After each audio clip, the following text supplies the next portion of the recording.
Good afternoon, everyone. I'm Kevin Lindemood with Healthcare for the Homeless, and welcome to our community of practice on homelessness. This is our fourth topic in a series addressing food insecurity, race, access, and health. I draw your attention to our first poll. Serendipitously, we held our first vaccine clinic for clients at Healthcare for the Homeless at our Fallsway Health Center yesterday. We have another one Friday, tomorrow, before holding them every day next week. People often ask us if we're seeing vaccine hesitancy among our staff and clients. And given our nation's history at the intersection of race and health, how could we not see some hesitancy? But we're also seeing a great deal of vaccine enthusiasm. Every appointment was kept yesterday.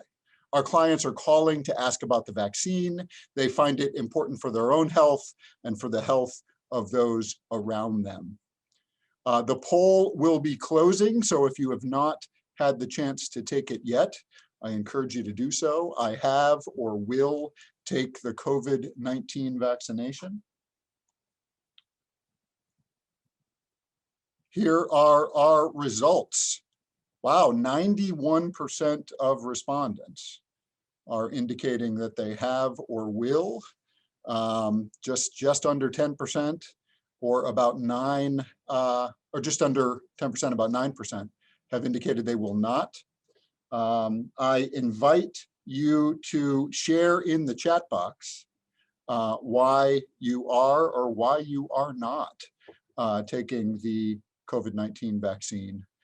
And I will remind you that this is not a webinar. This is a community of practice. And so we encourage you to spend time in the chat box talking with each other. And there will be a point later in our discussion where we will specifically direct you to the chat box, but please use it throughout. There will be other times where we will direct Q&A to the Q&A box at the bottom of your screen.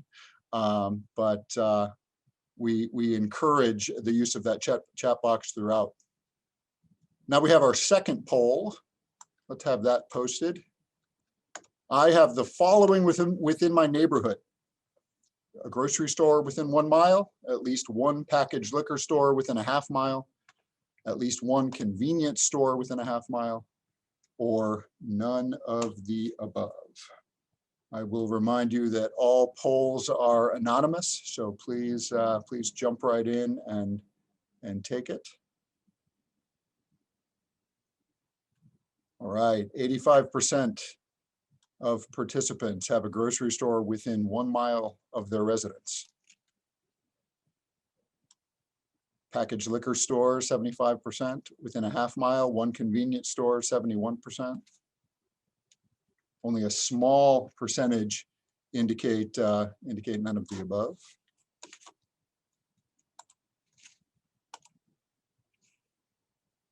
We will discuss the interplay between structural racism, the presence of grocery stores versus the existence of packaged liquor stores in communities where some liquor stores open as early as 6 a.m. and close at 2 p.m. the next day. A few housekeeping matters before we begin. For those of you who are social media inclined, our hashtag is HCHMDcommunity, and our Twitter handle is @HCHomeless. If you're using social media, these will remain constant throughout every community of practice conversation.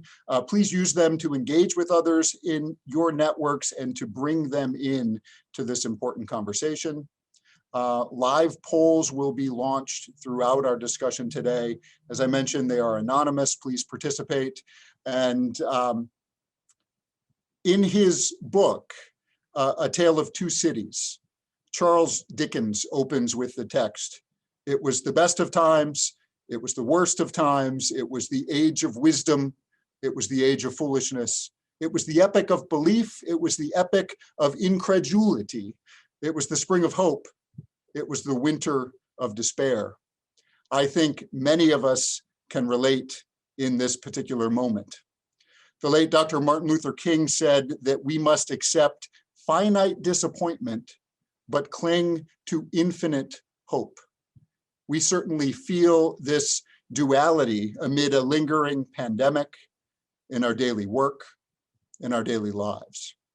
It has been over a year since the first COVID-19 case was reported in the US on January 20th, 2020. 1 year later, we've seen more than 25 million cases and more than 430,000 deaths.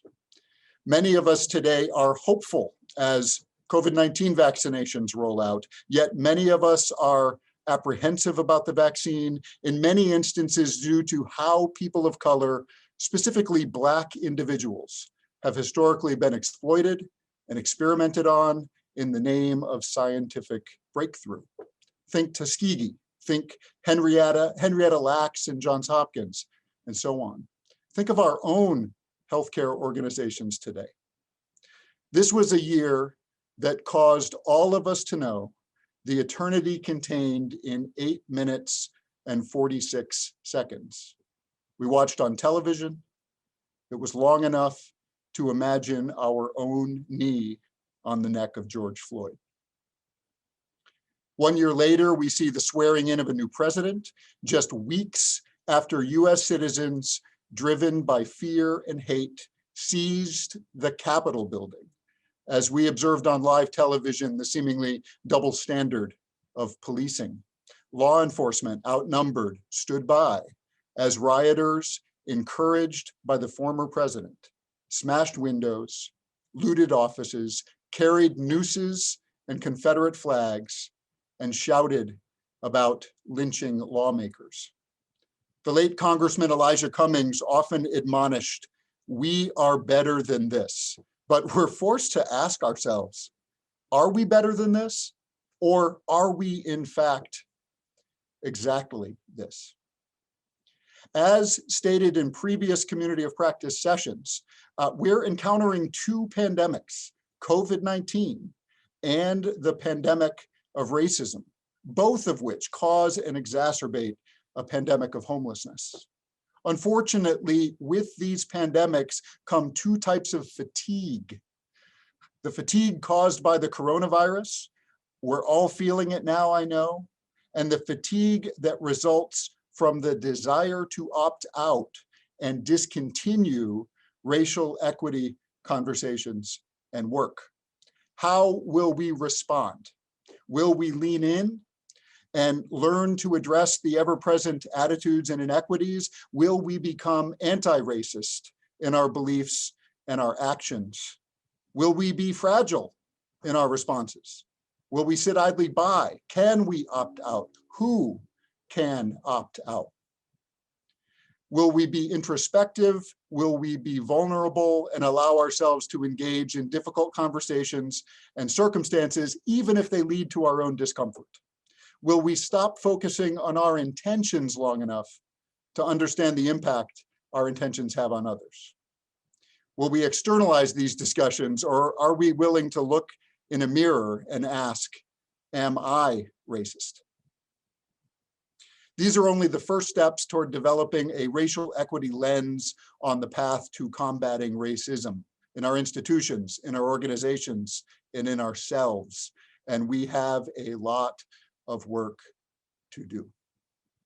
As in past conversations, we will wrestle with many of these concepts today, where our focus today on this session is on how racial injustice has led to and perpetuates food insecurity and a lack of access. Let's lean into today's topic. The basic order of the agenda is much more like a fireside chat than a panel. Tools and links will be shared in the chat box in real time. Q&A and interactive polls will happen throughout the session. We will begin with one question common for all speakers, and then engage in a fireside chat for about an hour with embedded Q&A polls. Again, please direct Q&A to specific speakers to the Q&A function at the bottom of the screen. Final polls will influence questions in the chat box to be answered by speakers. And then we will give panelists the opportunity to leave us with some parting thoughts and talk about the work that we have to do in front of us. So now it's my pleasure to introduce our speakers. First, someone who is no stranger to the community of practice, Dr. Letitia Jaraza, the Baltimore City Health Commissioner, welcome. Eric Jackson, co-founder and servant director of Black Yield Institute. Welcome to you, Mr. Jackson. Susan Elias, executive director of Movable Feast. I will address the same question to kick us off here to each panelist. For the first question, you'll have about 5 minutes. And we ask also that you, within the context of reflecting on the question, introduce yourself and your background as you share your thoughts on the question itself. So let's begin. In the United States, we have very much created a food apartheid, not to be confused with the concept of a food desert that we usually hear more about. Let's listen to the words of Dara Cooper, executive director of the National Black Food and Justice Alliance, as she defines food apartheid in 3 ways. First, the systematic destruction of Black self-determination to control our food, including land, resource theft, and discrimination. Secondly, a hypersaturation of destructive foods and predatory marketing. And thirdly, a blatantly discriminatory corporate-controlled food system that results in our communities suffering from some of the highest rates of heart disease and diabetes of all times. As Cooper states, food insecurity and a lack of access result from interpersonal, institutional, and structural racism. Using your own personal and professional lenses, will you tell us why these acts of racialization that drive food insecurity are so difficult to identify, confront, and address? Why are these acts of racialization that drive food insecurity so incredibly difficult for us to identify, confront, and address? Dr. Jaraza, let's turn to you first and ask that question. Why are these matters so difficult to identify, confront, and address? Thank you, Kevin. And again, I'm honored to sit on such an amazing panel. As Kevin mentioned, I am the Commissioner of Health for the Baltimore City Health Department. I'm also a pediatrician. And personally, I am someone who's passionate about food. I love to cook. I've loved to cook since I was young. And I love to eat, but I also recognize just how privileged I am to have the means to afford healthy foods.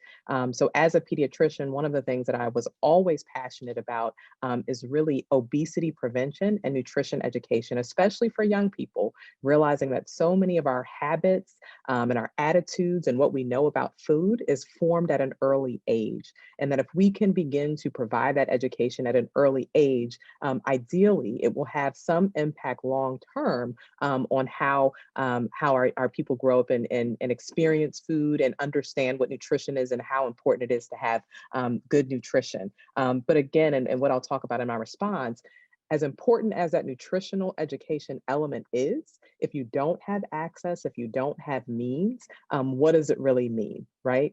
And what we know is that structural racism has been detrimental to our people, the lives of Black people throughout history. We know that there really is race-based exclusive access to healthy foods. And this creates disparities that we see in our Black and brown communities. In Baltimore, we know the effects of structural racism when we look at the history of redlining, and this continues to affect food access and subsequently health outcomes. 31% of Black residents here in the city live in what are deemed healthy food priority areas. So these are areas of the city that have low availability or accessibility to healthy food. In comparison, only 9% of Baltimore City residents live in these healthy food priority areas. We know that Black populations are more likely to live in poverty due to structural racism, and they often are going to consume foods that are within their margin of affordability. Our food market caters to the highest bidder. So this creates this cycle where Blacks are only afforded a level of access that's specific to their income level. We also know that racial discrimination limits people people of color's access to educational and employment opportunities, again, resulting in social and economic consequences that contribute to food insecurity. Oftentimes, people are having to choose between purchasing high quality foods or paying their rents or covering some other costs. Access and means afford the opportunity to be healthy and lessen the likelihood of the disparate health outcomes that we see. I think one of the reasons why these things are so hard to identify, confront, and address is because they're so embedded within our current system. The system is designed to give us the exact results that we're getting, and changing these realities requires us to fully confront the implications of structural racism and put policies in place that are designed to create equity. Thank you. Thank you, Dr. Jaraza. Let's turn to you, Mr. Jackson. Can you tell us why these acts of racialization that drive food insecurity are so difficult to identify, confront, and address? I think, so actually the way that I would answer the question is to say that it's, well, before that, thank you all for allowing or thinking it important for our voice at Black Youth Institute to be contributory to this conversation. And I would say, I think that to build off of what our health commissioner just spoke to, I would also just say in a different way that it's not difficult. It is the system that we have, and because of the system we have, and particularly we talk about systems and structures that perpetuate systems of oppression, including institutional racism and other forms of oppression. And I think that it's not difficult to identify those. It's just that what is embedded in our socializing institutions, including our schools, our faith institutions, and other systems, have taught us to be apolitical and ahistorical and not consider the impacts of, specifically as we are talking about this conversation, institutional racism. And I think that while I don't think that it is difficult to identify, confront or address food apartheid in these conditions, I do think that it is, I think it also has to do with what seems to me as a over commitment to prioritizing the leadership of so-called technical experts, and not considering that the people who are bearing the brunt of the very issues that we are speaking to, let's say food apartheid in particular, are not the sole decision makers and solution creators, as other institutions are prioritized as seeing themselves as the creators of solutions to problems that our society has created historically, as Sister Dara Cooper talked about in the quote that you mentioned, Kevin. So I think that it's not difficult. It's just a matter of, as I know it's not as simple as to say this, but I think that folks who have seen themselves as technical experts should get out of the way a little bit. The institutions, public institutions and private institutions that kind of fix themselves up to be experts on the topic, make it difficult to address these issues. The people who deal with, who are forced to be resilient, folks on the ground who are figuring out how to, as it was spoken earlier,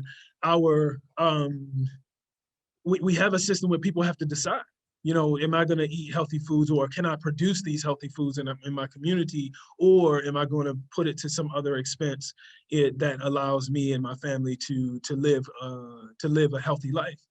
And I think that the only reason those things are difficult is beyond the system and how it's set up to be. I think it's also just the reality that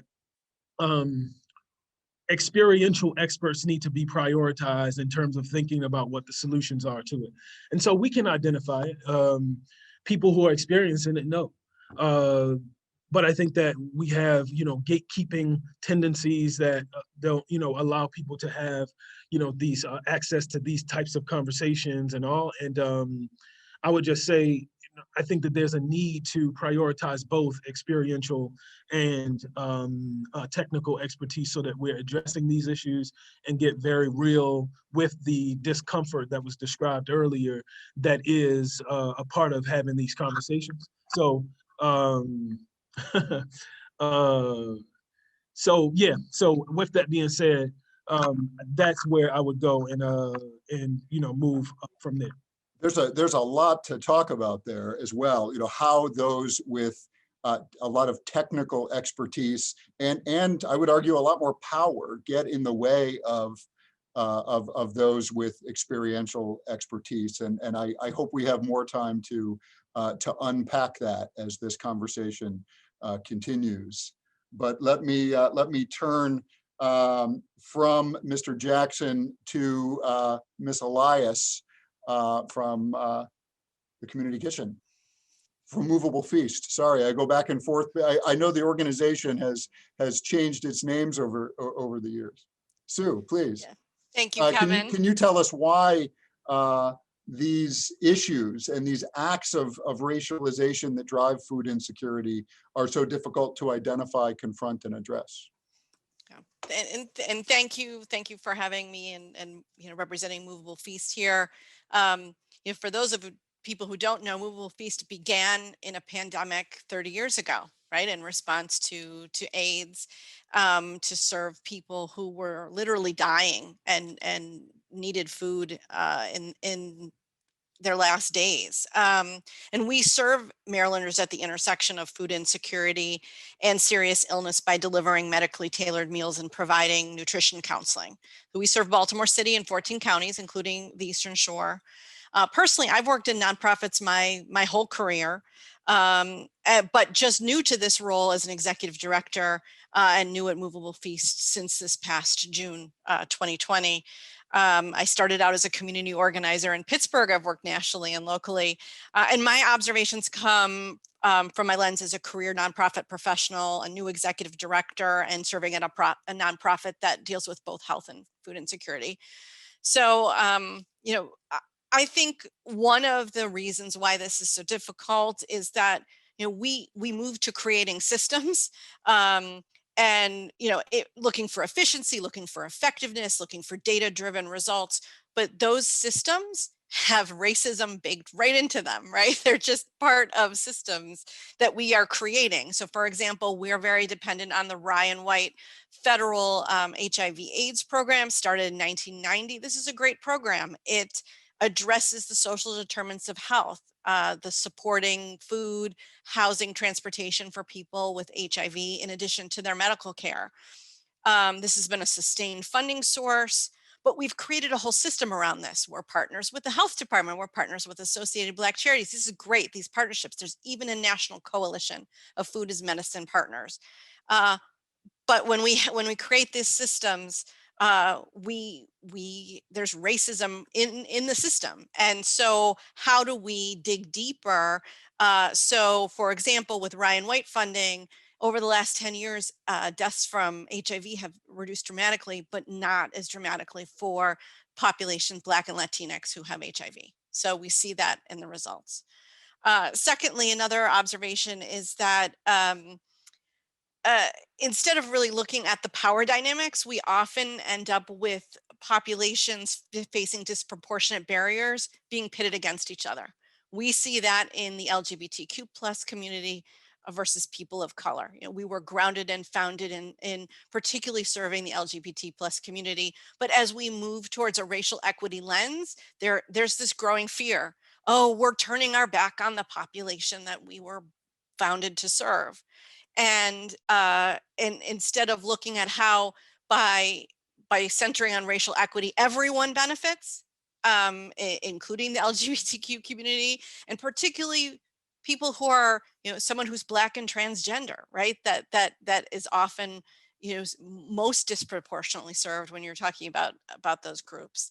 And then my third observation is actually personal. So 2 weeks after Movable Feast made a public statement on Black Lives Matter, they put out an announcement that they just hired a new executive director. that executive director is white. That's me. And that is traditionally what happens in nonprofit, in the nonprofit world, right? There's white leadership at the board and the staff level for organizations serving people of color.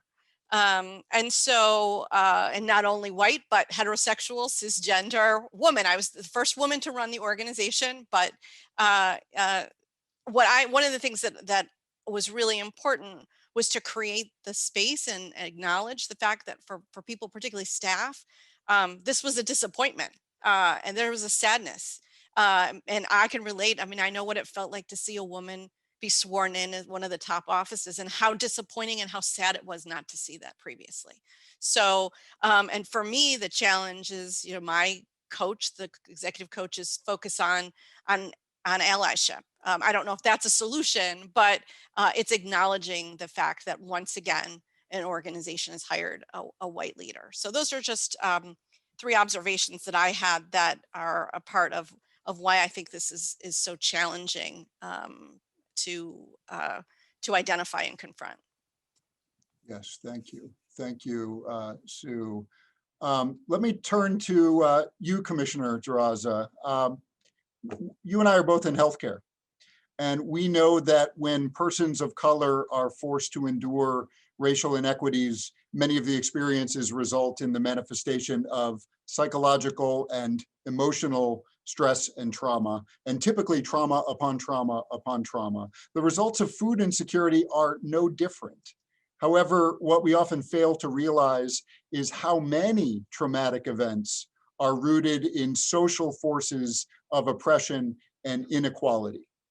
Dr. Wendy Shaya, the executive director of the Social Work and Community Outreach Services at the University of Maryland, refers to these traumatic events as socially engineered traumas. Socially engineered traumas. Traumatic events rooted in social forces of oppression and inequality that take into consideration the structural and historical context of one's traumatic experience. Many of us first heard Dr. Shaya mention this concept at our 2019 community convening on homelessness. And when she introduced the phenomenon, the room was both silenced and enlightened. Dr. Jaraza, what do you see as both the health department and the government's role in both acknowledging and addressing socially engineered traumas to help eliminate food insecurity? How can non-governmental leaders and other community-based organizations and citizens work to address this phenomenon? Yeah, thank you for that question, Kevin. So our vision here at the Health Department is really an equitable, just, and well Baltimore, where everyone has the opportunity to be healthy. And we think that our role is to help equalize the playing field that we know has been uneven, and really to make access to resources, general resources around health, but also food, more equitable for everyone, right? So we do this by addressing some of the systemic gaps that we know exist within the community. We have a number of programs that we've put into place to address that, and we know that this requires cross-sectoral collaboration. So it's great to have partners on the phone too, to talk about the work that they're doing, because the health department certainly can't do it alone. We have a couple of programs that I do just want to quickly highlight.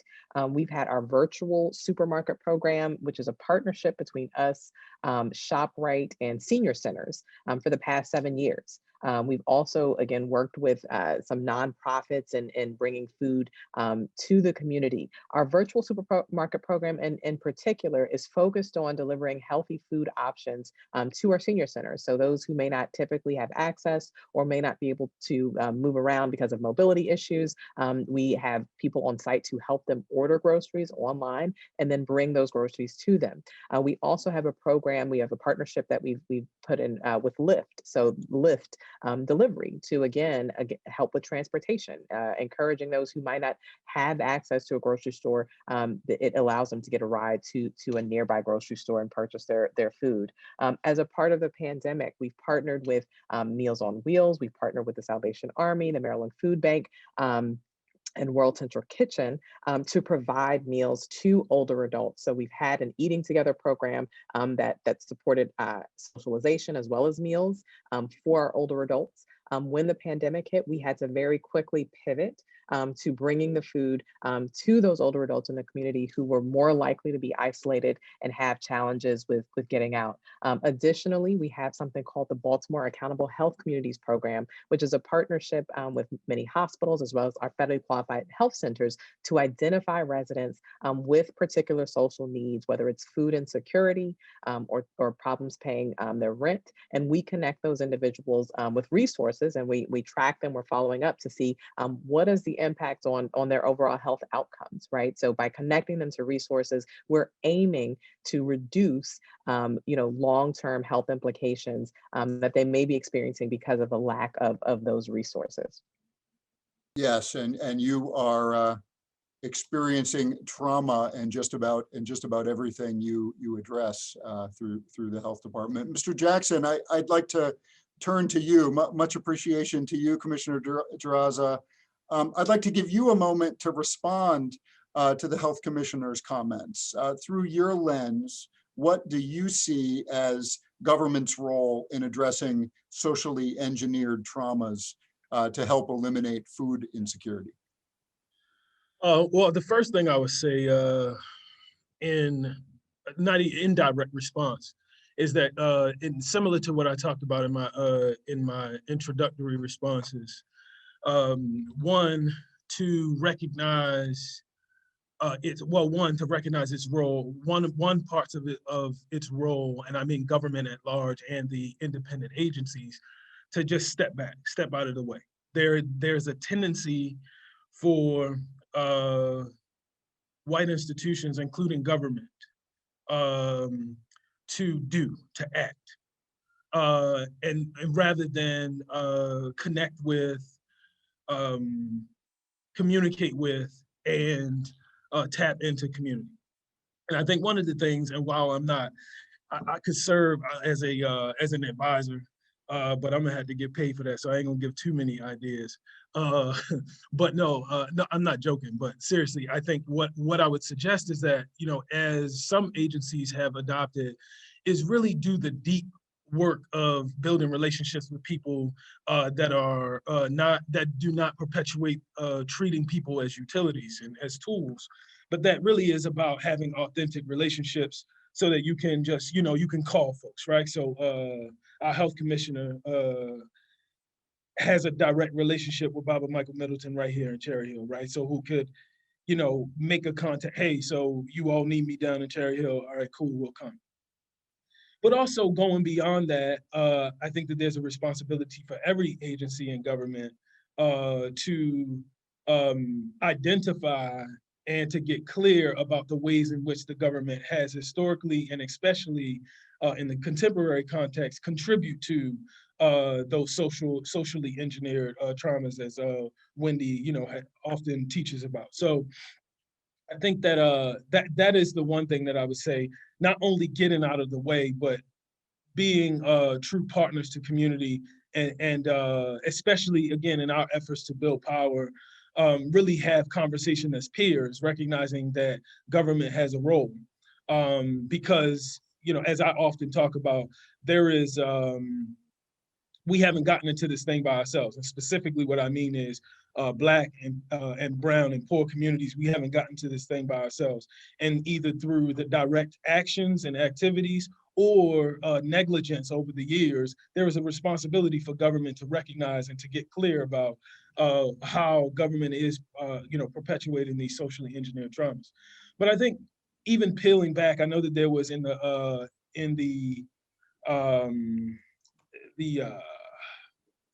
comments about an article about socially engineered traumas. I think the thing is, we also need to get clear about the ways in which that plays out in the very nuanced ways that we don't often see because they are just in the backdrop. And so, for example, one of the ways in which that happens is, let's just say, for example, one of the pieces that I know we'll touch on is grocery stores, the presence of grocery stores.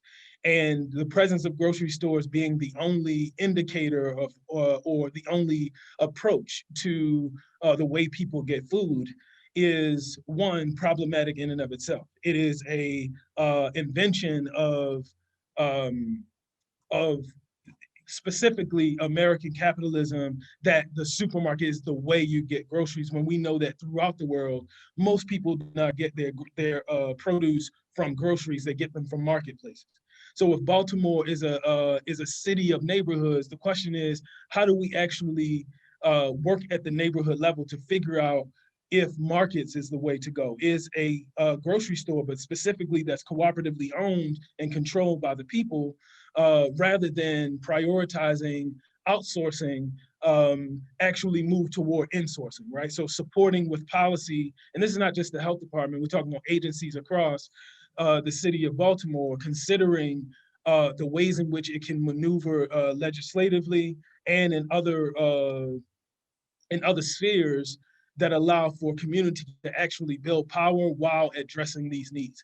So I say that and bringing it up in a conversation that comes after talking about socially engineered traumas, because that is a socially engineered trauma, right? That people think that we move away from the notion that people actually have the solutions to their problems, rather than going to find the solutions to those problems. And so I think that is one way that not only government can and should move, but also ways in which other institutions do as well, academic and others.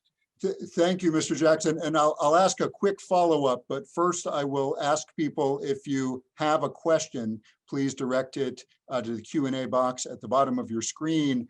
In your answer, Eric, you talked about the extent to which, in many cases, white institutions with white leadership that haven't looked at matters of structural racism are part of the challenge. And then you also mentioned that government falls into that category. I find it intriguing, even when that government is led by Black people. Can you talk about that for a moment? Oh, I don't know how PC this is. Oh, heck yeah. Hey, So we're at the intersection of the personal and the professional here, and we're trying to hold nothing back. Yeah, no, I don't know what professional is. I'm just gonna be me. But with that being said, I think the shortest way to talk about this, because we can have an entire panel on this, but we're talking about the difference between the ethos, the values, and the cultural underpinnings that are embedded in a particular institution versus the agents of that institution in moving that, right? For example, our city government, and I would argue probably every city government or state or federal government, are white institutions within a largely European-centered ethos that permeates what we call as dominant or mainstream culture, and it's embedded in all of our structures. So it doesn't matter who the agents of those institutions are. I think it really, if you use the analogy of a house, you wouldn't say that, you had a pink house if you had a house that had pink paint on the walls. You would call the house what it is, right? A colonial this or another, right? So, or bungalow or whatever kind of house what you're talking about in terms of architecture. So in the same way, institutions, it's really about what the institutions are serving and how they are, again, the world views and how we operate those. And so, I mean, I imagine that that many agencies, agents and workers at the city level could tell you how difficult it is working in city agencies offline or at the dinner party when we are able to come back together. But it's clear that those institutions aren't our institutions. And I should also say, on a personal level, I worked at the Baltimore City Health Department. Dr. Jaraza and I just missed each other by a few years. And so it's very clear to me that those institutions, and within the relationships that I have around this city and elsewhere, workers who work at municipal government agencies would probably say the same thing, even if they weren't willing to admit it. Thank you. Let us turn to a question from our participants. This comes from the chat box. If we're, and I'm going to direct this to you, Commissioner Jaraza, if we're talking about location of actual grocery stores in Black and poor communities, maybe we should consider community control of property, such as the plan of York Road Community Investment Fund in purchasing control of business properties in the Govins shopping district, and then seek to rent these to businesses that will benefit the neighborhood, like a grocery. Of course, this requires a grocer willing to open there. Yeah. Do you have thoughts on this one? Yeah, I mean, I certainly think that there is value. I mean, I think that there should be incentives for, you know, grocers, large major chain grocers, to come to communities that are underserved. And I think that could certainly be part of some of the policy changes that exist to bring grocers. I think I would maybe echo something that Eric said. It sounds like there are certainly other opportunities for food markets, whether it's urban farming or other options as well, to support communities. But yeah, I think there should be incentives that exist for grocers to come to communities. Excellent. Thank you. And I'm reading from a device here. What do you have to say about the potential role of Black farmers in addressing the food desert problem, making healthy and available food and helping people learn what healthy food is? Who would like to address the role of community, Black urban farmers? Eric? I could Mr. certainly Jackson? speak to that. Also, I want to be sensitive to the fact that Susan hasn't had an opportunity to share for a while. So if Susan, if I'll yield to you, and then if there's enough time, I'll share my thoughts. Thank you, Eric. I mean, this is not really my area of expertise in any way, but the only thing I will say is that there have been I mean, I've only been here 7 months, and in that time, there have been a couple of things that have come up where, you know, who owns the resources from our, you know, our kitchen, and who's making the food, deeper questions than I've experienced in my entire time in nonprofit work. And, you know, what I'm looking for is, you know, where to go to even begin to tackle those questions at the same time of trying to serve 8,000 meals a week during a pandemic. So, you know, believing that it's important to the people that we do serve. So that's, I'll throw it back as a question, certainly not an expert in this area, but believing in the value, and wondering, as, you know, in a traditional nonprofit structure, where do we even begin to start exploring that? I'll start there in my response, Kevin, if we have time for that. Please, yes, we do. So, I mean, I think that is as simple as this, Susan. Send me an email and we can talk about it. There's a slew of Black farmers across the city who are prepared and ready and always looking for markets to share the bounty of the earth, of the lands that we steward. And I say that because one of the things that we do at Black Yield Institute is run an urban farm, right? So I say that as we, also recognizing that there are, you know, other ways. But I would say, generally speaking, in order for us to address the atrocities that we call food apartheid, and how many people experience food apartheid in this city in particular, and I'll remind folks or share with folks that people who are living in so-called healthy food priority areas in Baltimore City, of the Baltimore City citizens, residents, 86% of them are Black, right? So I want to be clear about that. And then another, something like 11% are Latinx or Latinx. So we're talking about, I mean, we said it, but that's what we talk about, racialization, right? When I think about all of the possibilities of how we can deal with these atrocities, it should be whoever we're talking about, from Black farmers to Black grocers, whether those are cooperatively owned or independent, Black chefs, Black nonprofit organizations, whatever we need to address these issues, these socially engineered, you know, traumas that people experience, and that is just around insecurity of food. But I think it even goes deeper than that when we reconcile with the history, not only of this country at large, but the history of the city, and recognizing that there is a tradition of Black farming, including urban farming, that has supported families for forever. Why not allow that to be a part of the complex solutions that are here for a complex problem? And so I just want to lastly speak to something that the health commissioner spoke to earlier around just echoing what I said with grocery stores, and the question that I believe it was a person named Terry Fitzgerald, I believe, who mentioned about common ownership or people's ownership of the land.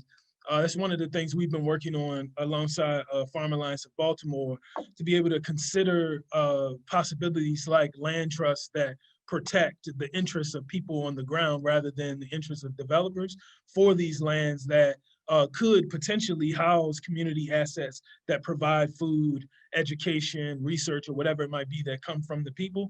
And I think that land has to be a critical part of that conversation. But equally important to that is the utility of urban farming, or addressing the issue of the utility of urban farming as a temporary solution, is one of the large problems for why we don't see it as pervasively as in other cities like Detroit.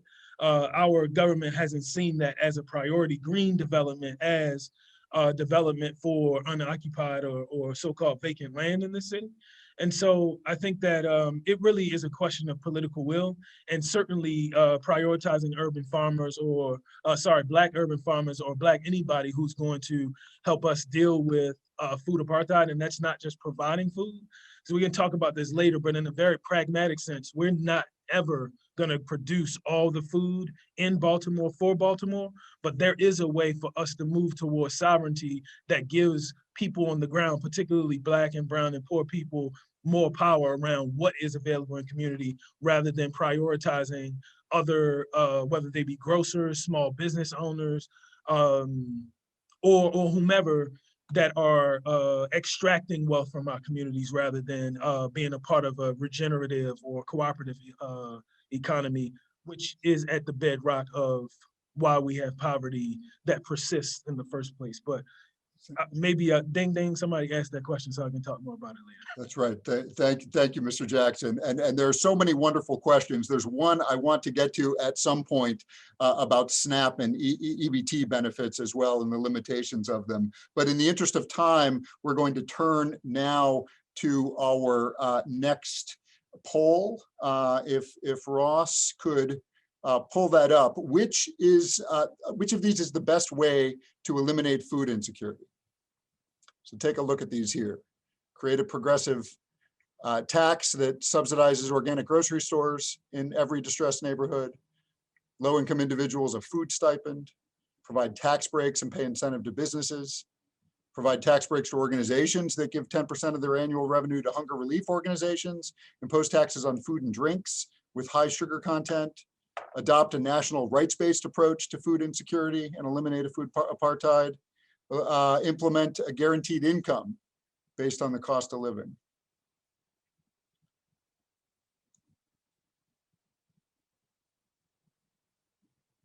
Let's give people the opportunity to take that poll.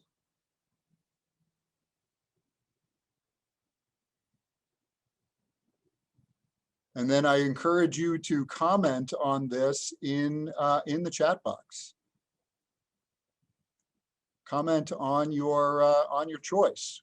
What'd you choose? Why? What do you think about it?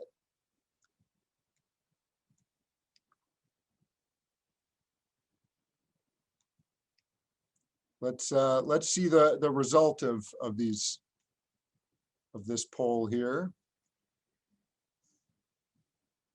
Adopt a national rights-based approach to food insecurity to eliminate food apartheid. That's at about 36%, followed by implement a guaranteed, give people money, guaranteed income based on cost of living. But then some other providing low-income individuals monthly food stipend. So it's important to think critically about the poll results, being mindful of the impact of the decisions being made, not just the intentions. Let's take a look at what people are saying here in the chat box.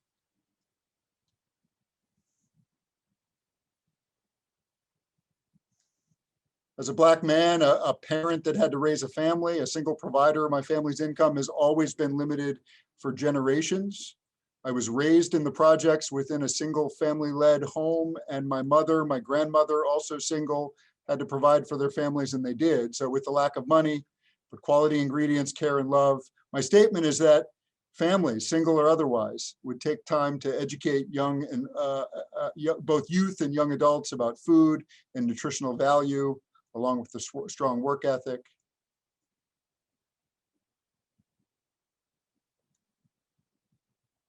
No one answer, someone reflected. Multiple suggestions need to be implemented. Ideally, minimum income would work best. What's a national rights-based approach to food insecurity? I think we'll talk about that in a little bit and learn more about that. Let's turn on that note to Mr. Jackson. I'd like to talk about the right to food. That provides a wonderful transition for us. Let's talk about food rights. The Universal Declaration of Human Rights, adopted by the United Nations in 1948, lays out the right to food and the right to be free from hunger. It also talks about a right to healthcare. It also talks about a right to housing, I would add. Currently, the US has adopted something similar to a needs-based approach to food insecurity, which interprets that a lack of access to food ought to be solved by charity and charitable organizations.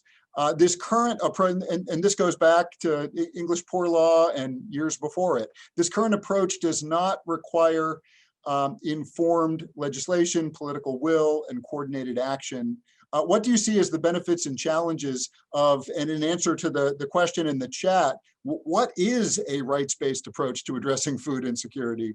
And how does the Black Yield Institute's focus on food sovereignty align with these ideas?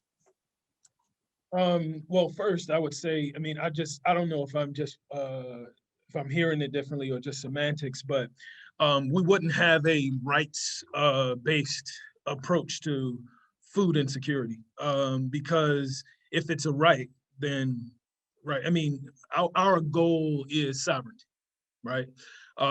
Sovereignty as a— And what is that? What does sovereignty mean for you then?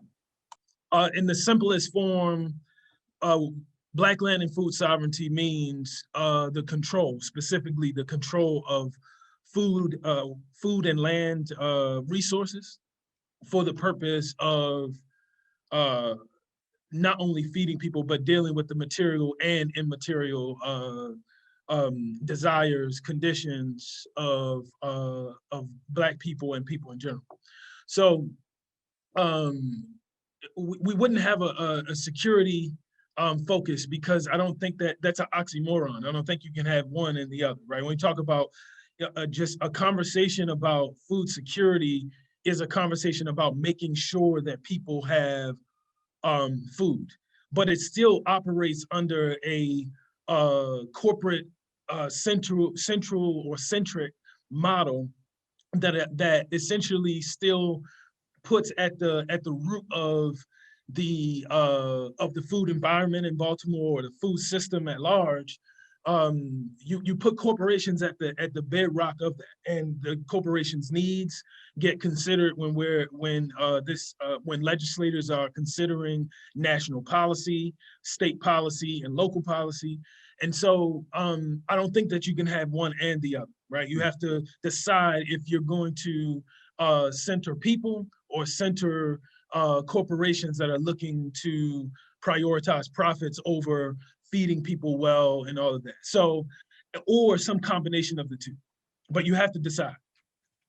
And so with that being said, that's what I would say. And in terms of our work at Black Yield Institute, as we are not working primarily at a national level, and we are focusing on a local level and regional level, when we talk about sovereignty, we are talking about the conversation of how do we control more of what happens in our own communities. This notion or this falsity that we call the American dream lifts up for all of us that we should have some level of self-determination, right? It may not be said in those words, but if that's the case, then it begs the question, why are some communities not able to be fully human, right? And deciding. And I would say that a conversation about food security or food as a right, as a human right, it goes beyond just being able to have food, right? Because that's why we just have the prioritization of having people have food, right? Which still centers corporations and that accentuates charity, rather than thinking about how communities themselves can build the types of skills, resources, and build upon the assets that we already have to provide for ourselves, to provide for others. And there's a precedent throughout the world of communities being able to provide food for themselves and others, but it's about activating that again versus prioritizing the outsourcing. And so what we've been organizing to do over the last 5 years in our existence is building an action network of people, as well as doing work on the ground to address food apartheid and also build movement, because we know that, as I alluded to earlier, control is not going to look like just producing all of the food for Baltimore within the walls of Baltimore, or within the quote unquote boundaries of Baltimore. Pragmatically speaking, you need about, even if you just wanted to provide maybe eggs at best of non-vegetable foods, and including vegetable foods for on average, a person, you're talking about 1 acre of land that you would need to provide that for a year for one person. So if the population in Baltimore, let's just say give or take, is 600,000 people, you would need 600,000 acres to feed Baltimore 100% of its food allotments for one given year. And Baltimore by itself, not including vacant land or anything, we're talking about only about 56,000 acres. So it's not even possible to do that. So sovereignty has to look like control has to look like, of course, producing as much food as we can, but also being at the threshold of being able to decide in our communities, in Cherry Hill, in Park Heights, in Sandtown, in Broadway East, what we want in our community, and not be relegated to what other small businesses, corporations, government institutions, or others are saying should be there. I think that all in all, when we start talking about food insecurity, or we're talking about food apartheid, one of the really, you have to dig for this, to be a part of your analysis, but one of the important ways that we have to be clear about that is who get to feed us. Yeah. That decision is made by non-residents in communities, right? Mm-hmm. By the issuance of business licenses to operate in communities. And it's not considering what communities' goals are, it's considering, private landowners can decide that. And I think that by itself perpetuates this idea of acting on people, and it's consistent with imperialism and how we operate. But again, that is what our society perpetuates. And if we divest of that, then our solutions will look different. But if we don't, we will continue to prioritize profits over people. Yeah, thank you, Mr. Jackson. Are we going to center on people? Are we going to center on corporations? That question that you asked is resonating with me. And I'd like to turn to Susan Elias. First of all, I'd like to give you a moment to respond to Mr. Jackson's comments. What would you consider some of the more salient takeaways from your perspective about the Black Yield Institute's approach that also align with your agency's work? And what do you perceive as some of the differences? Yeah, thanks. I mean, this is a great great conversation. Certainly, we at Move a Feast connect with this idea that if food is charity, you know, it, if you look at what's happening in the pandemic, people terrified that they won't have food during a time when they're most at risk. So, as long as food is charity, something that people have to prove they need, that we're always going to have this system of inequity, and particularly a racial inequity. For us, the questions are around how do we start making that change in how we do business, and centering on people. And we do ask that question all the time. And in terms of the types of food we provide, and how it's delivered, and you know who's making it, all of those things are questions that we ask. And so we appreciate the fact I appreciate the fact that the Black Guild Institute is thinking about this on a deep level, and look forward to continuing a conversation so that we can engage around those questions. Indeed, indeed. There's so much to talk about and think about and reflect about. I'd like to stay with you for a minute, Sue, and discuss the effects of the COVID-19 pandemic. We know that COVID-19 has taken the lives, as we said, of more than 430,000 Americans to date. We also know that the disease of racism has exacerbated these numbers for people of color, as the mortality rate for Black Americans is 2.4 times higher than the rate for whites. These diseases combined have also created the false choice that persons of color have to make every single day: risk exposure to COVID-19 or put food on the table for their families, which further exacerbates COVID-19 exposure and casualties over and over and over. As the leader of an organization whose mission is to foster a community that cares for individuals living with life-threatening illnesses and diseases, how do you address these phenomena? What's at stake if we do not address these issues with a sense of urgency? And I will say I realize that's a big question. Yeah, and I will say I was not at Movable Feast when this was put, right in the lap of the organization in March. And I'm in awe of the staff, particularly that did not miss a single delivery of food since the pandemic began. And we have really connected with our roots of starting in a pandemic, of the compassionate community that responded to people who were left without family, without someone to care for them, and needed the basics, and started with food, and provided that by going into people's homes where most people were afraid to even walk through the door of someone who had AIDS back in the late 80s. And then the organization transitioning to serve other disease states like diabetes and heart disease, and people who are affected by cancer.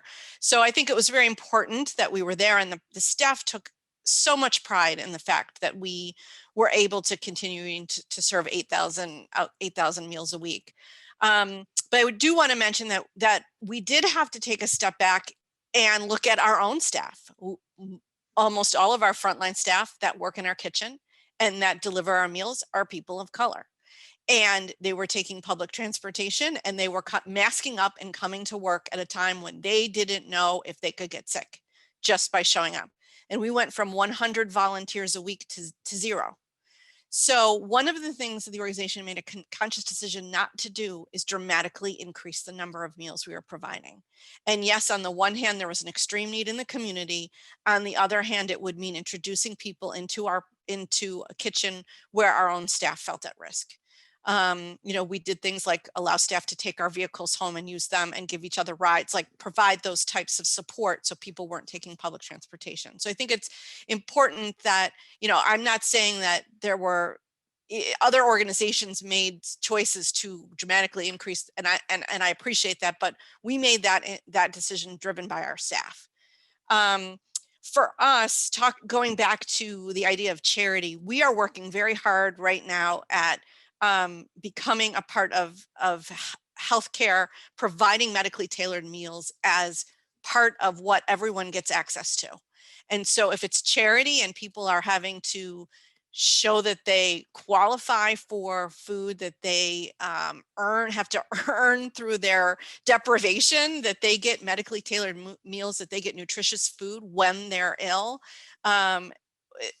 we're always going to be in this unequal system. And so we're working very hard to develop those relationships where it is a part, it is a right, it is a part of the healthcare system, it is a part of what insurance pays for to get medically tailored meals.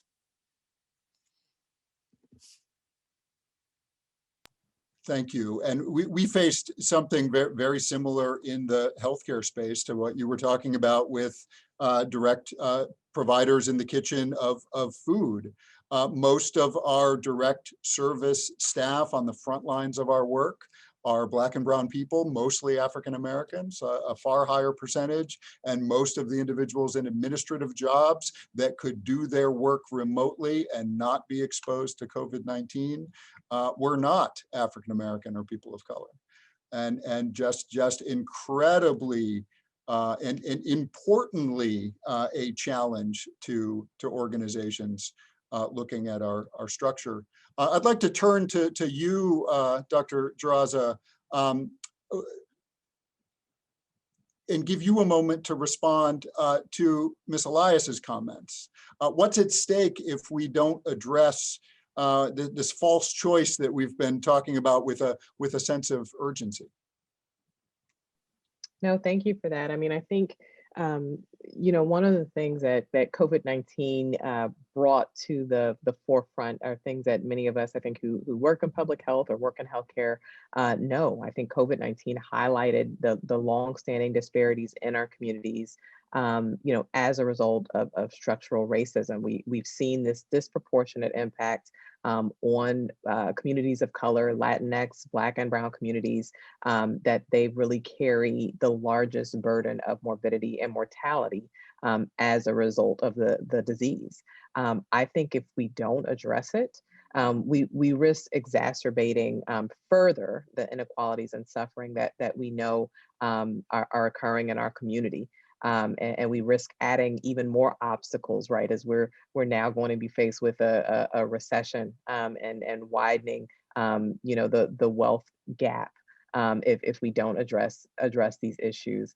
Again, I think Mr. Jackson has stated it well in that these aren't things that we can do solely on our own, right? It's not something just for government to do. It's not something for us to come into communities and think that we know things that we don't.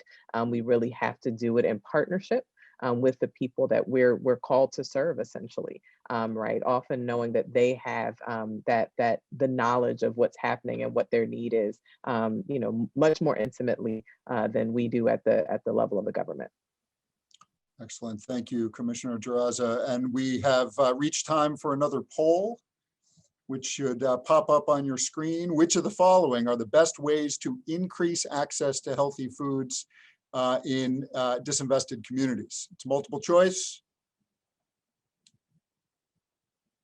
Let you read through them here.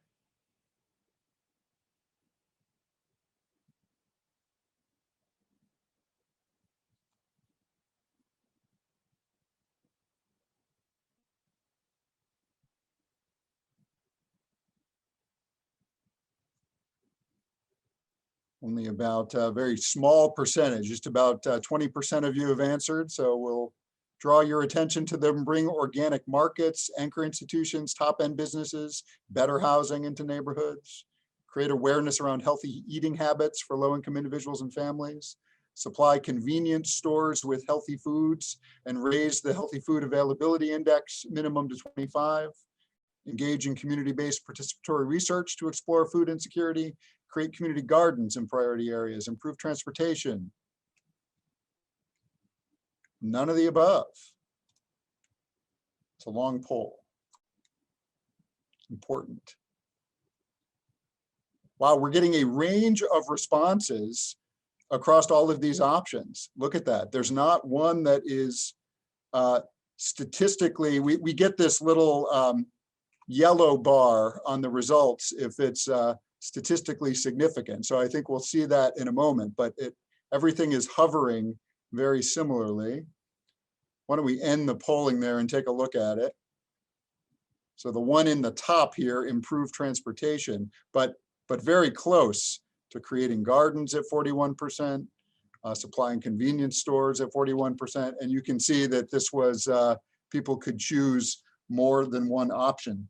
I'd like our participants to write in the chat box why you chose some of your answers. Why was that what you checked important to you? And if you're willing to share. Also, are there any questions or comments that you have regarding the choices? Let's hear some of the responses. So important to have investment in yourself as well as your community. This from Kim Carroll from Healthcare for the Homeless. We speak much about strength-based approach to microsystems. Let's take the same approach to these macro systems.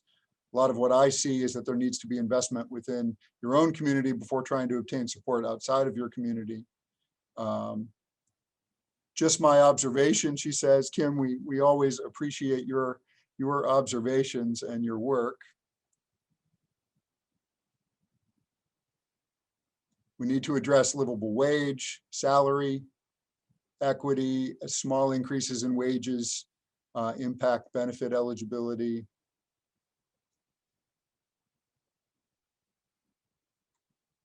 Community gardens put in the right neighborhood. Are there any responses from our panelists to some of these comments?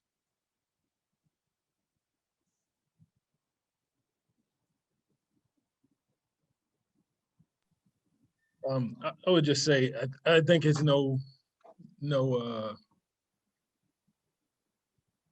I don't even know, like no surprise that I'm gonna say that, you know, I think that, I mean, our Black Youth Institutes takes a liberation approach, right? And so our thought is always about getting clear about our goals of independence, but independence inherently, you know, speaks to a position of current or past dependence. And so I think that for me, while I do believe that any effort that's going to change the material and immaterial conditions of Black people and Black communities should be led by Black people. However, we do need to be leaning on others to support in ways that we that are derived from the people and that we determine make sense for us at any given time. And so I love that commentary about, like, you know, starting within your community and not only financial resources, but also skills and all. But there's a lot of work to be done to unpack what are even assets, because, you know, we've been socialized through all of our academic institutions to see assets as a particular thing. And so we don't always see the assets that come from our own, you know, traditions and cultures as assets. And so there is a undoing that has to happen. But in the process of doing so, we absolutely have to be leading the charge to bring about solutions to these the problems that we're talking about. Right, right. A question came up earlier from Barbara Bluestone. What percentage of Ryan White clients are people of color? Do we know offhand? Either you, Dr. Draza, or you, Susan? For us, yeah, we're in 80% of the people we serve are people of color. Mm-hmm. Do you have a sense of the Ryan White programs writ large? I know the health department oversees many. Yeah, I would say close to the 90% are African American. Close to 90%. 90%. Molly writes, there's a reason for the broad range of solutions. It has to be multi-pronged, with all of us working together more, with no divisions of color, etc. Commissioner, what would you say about that? I mean, I agree, right? I think, again, going back to the health department can't do it solo. Again, I think Mr. Jackson has so eloquently stated the need to work hand in hand with the community and with community partners to do the work. All right, thank you. Let's go to our next poll. Which of these is the best way to eliminate food insecurity? Create a progressive tax that subsidizes organic grocery stores. You should recognize these. Provide low-income individuals monthly food stipend. Provide tax breaks and pay incentives that operate a weekly soup kitchen. Provide tax breaks to organizations that give 10% of their annual revenue. Impose taxes on food and drinks, the high sugar content and subsidized produce. We do that a lot, don't we? General Assembly always goes after food and drink taxes. Implement a guaranteed income based on cost of living. Adopt a national rights-based approach. Second time we've asked these questions after we've had the opportunity to engage in conversation, and they have changed a bit, haven't they? Think about the context of your choice. In each choice, who are the decision makers? Who wields the most power? What are the intentions versus the impact of each choice? We've been talking a lot throughout this community of practice about the difference between intentions and impact. Once again, it seems like we have a range of responses. I'd like for our audience members to write in the chat box about why you chose some of your answers. Why did they change from the last time we had this poll?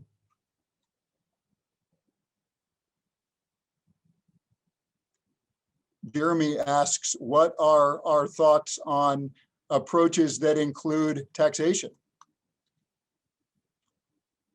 Taxing people. Any thoughts from panelists? I always have thoughts. I want to yield. Yeah. To others. I don't know, but I want to yield to others before I speak. But All right. Well, let's do a rapid fire answer here. Taxation to solve some of these problems? For sure. I think that there are examples of that. Land tax that a few indigenous nations have organized so that would support that. I also want to respond to something that was talked about earlier. We have an opportunity about solutions and working together in borrowing color. I'd like to talk about that later, but I just want to flag that or bookmark that. Excellent, excellent, and we will also continue this conversation in our online community of practice, and we'll talk about that as we wrap up. How can we, this is from Lauren Talley, how can we sustainably bring organic markets and other anchor institutions to low-income neighborhoods while preventing gentrification? Sue Elias, do you have any thoughts on that?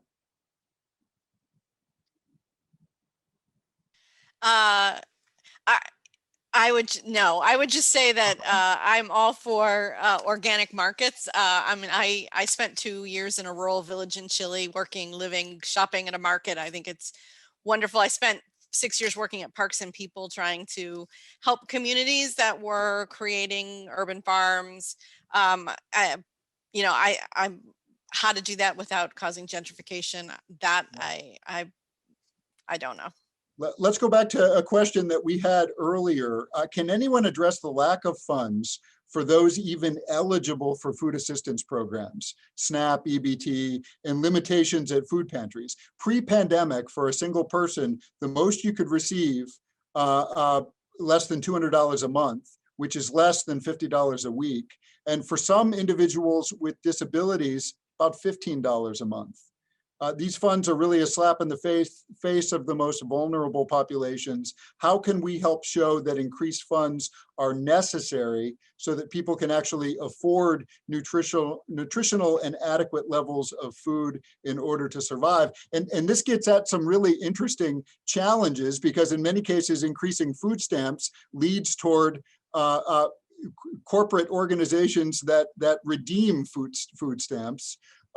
Just tracing some of what we've been discussing. But how about you, Commissioner Juraza? Thoughts on food stamp benefit insufficiency and how we address it?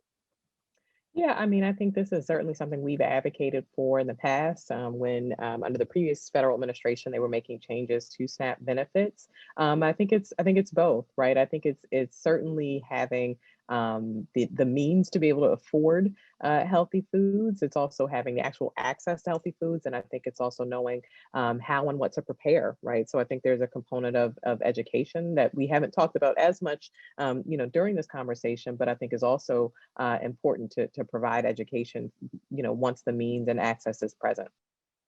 Sue Elias, 30 seconds on increasing food stamp benefits.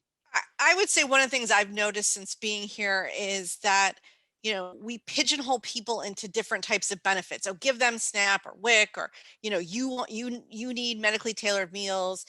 We need to make it so that people can choose what they need, like people with resources do. And, if they're coming out of the hospital and they need medically tailored meals, that they can choose that they don't go to a caseworker who decides for them what it is that they need. And it's really hard to, people experience different things at different times in their lives. So, and yes, there should be more, but we also have to make the system more conducive to people being able to access what they need at the time that they're determining. Mr. Eric Jackson, 30 seconds on food stamps. So yeah, I mean, no, I don't have 30 seconds. I can't give you 30 seconds. I'll yield. You yield. I can only imagine that where one redeems those food stamps, I think becomes really important. And we were talking earlier about just poor quality of food that is often available to people that get their $15 of food stamps a month. And yeah, we could spend another 90 minutes talking about that question. Yes, I get it.